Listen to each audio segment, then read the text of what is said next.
Sukakah air bakar lemak boleh kempiskan perut? Mestilah boleh. Sebab bila kita minum air bakar lemak ini, dia akan membantu kita punya selera berubah.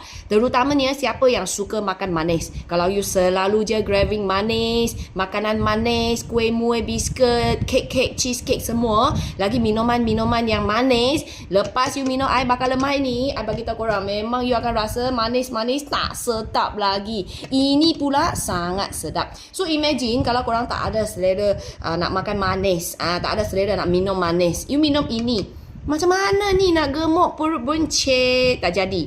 Lagi satu, bila kita minum air bakar lemak ini, satu sachet baru 10 kalori saja. Korang tahu tak? Satu botol ni, ini bukan ini tadi kita dah buat 1 liter. Minum sudah, tinggal ni macam saja. Kita biasa buat 1 liter dengan 1 sachet. 1 liter air kita telan macam ni baru 10 kalori saja. Dalam dia ada lagi antioksidan bagi korang punya badan kuat bertenaga. Macam mana mau kasih gemuk? So imagine you minum air 1 liter air manis yang kalori tinggi. Sekarang you minum ini 10 kalori aja.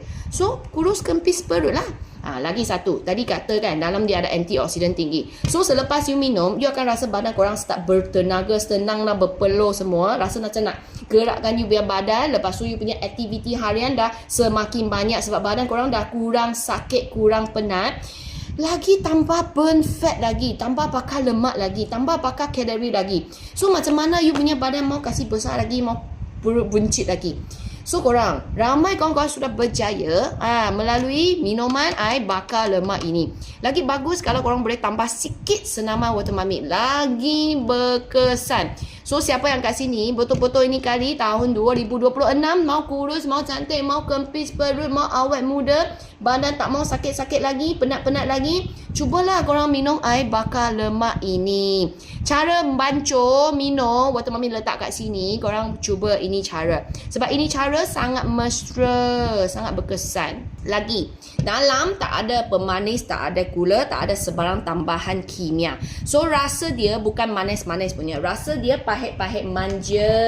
Tapi ini pahit-pahit manja, walaupun dia pahit, tapi you akan rasa semakin minum semakin sedap. Tadi kata kan, kita punya manis kita akan makin kurang suka. Ini akan makin suka punya. Cuba rasa dia memang semakin sedap. Okey, jangan risau. Ini semua dia ada. Ini penting Lagi satu, sebelum korang nak place order, pastikan ini midi Arabica coffee, air bakar lemak dari kedai Simple Health. Ini penting sebab sekarang ada fake product dekat pasaran. So pastikan kedai ini Simple Health yang hantar barang kasih korang. Kalau bukan dari kedai ini, semua fake product. So pastikan korang beli yang original punya produk, baru berkesan. Yang penting sihatkan satu badan.